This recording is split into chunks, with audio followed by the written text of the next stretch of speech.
Welcome to Combat Australia. We're going to talk you through how to set up your extreme compound bow. The first thing we do is we're going to set up the cable slider. So this is the cable slider rod. We now get the cable slider piece of plastic that's on the lines here, and we'll slide it down and we'll feed that through.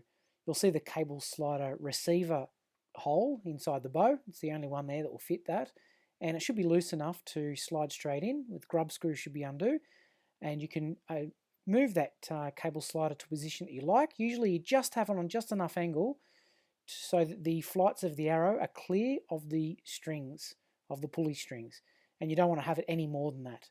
So in this case, for this bow, it can be close to 90 degrees, but for some of the other bows, like the Stalker and the Elite, you may not need to move it as far as that. So once you've got it in the right position, set that up.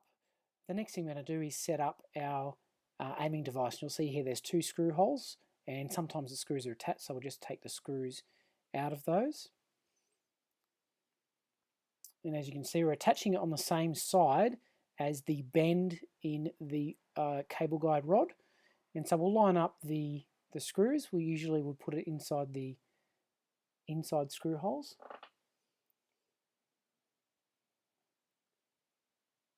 And we can line that up, as you can see there. And we just get the Allen key again and tighten those up.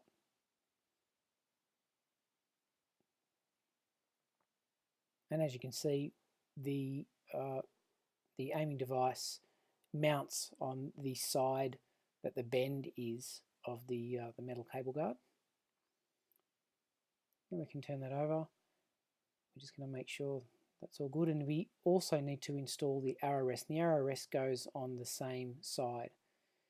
So this time the actual device goes inside the bow, as you can see, but it is mounted on the outside.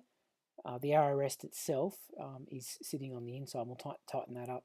Now we want to do is line up the string so that it is in the center of the arrow rest and also center of the aiming device. So as you can see there, we can just adjust that with our Allen key. So we're just going to now look at our string, and we can see that it does line up with the arrow rest, but it doesn't line up with the aiming device. So we can just adjust that so that it's going to line up with both.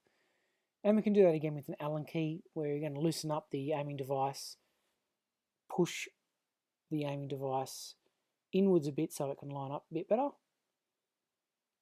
And again, tighten that up with the Allen key.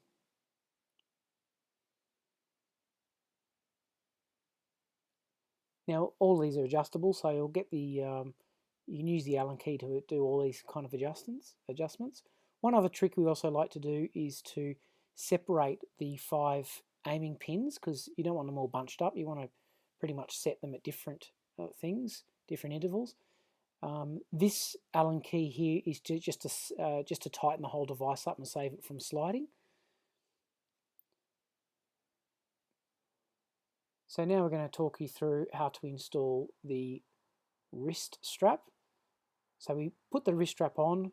Obviously you'll need one side of the rope to be disconnected. Screw in the stabilizer. You'll see the big hole at the front of the compound bow. There's only one hole that fits that stabilizer. And now I've got to do the last piece. Now that's mounted, we've got to put the last piece into the bow. Now this can be a little bit tricky. There's a few different ways of doing it. One way is to push it in with, say, a flat head screwdriver. Another way is to actually cut the rope. So cut, say, one strand of the rope, so you're just pulling the other two through, which is how we're going to do it here. So what we've done now is we have cut one of the 3 strands, thread it through. Now we're going to cut all 3 to make them flush.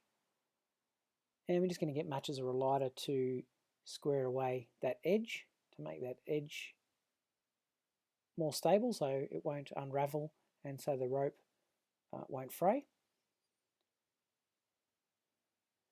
And we're pulling that string through so it's equal with the other piece, obviously according to how comfortable you like it, how tight or how loose. You can adjust those Allen key grub screws and pull the string through as much or as little as you like.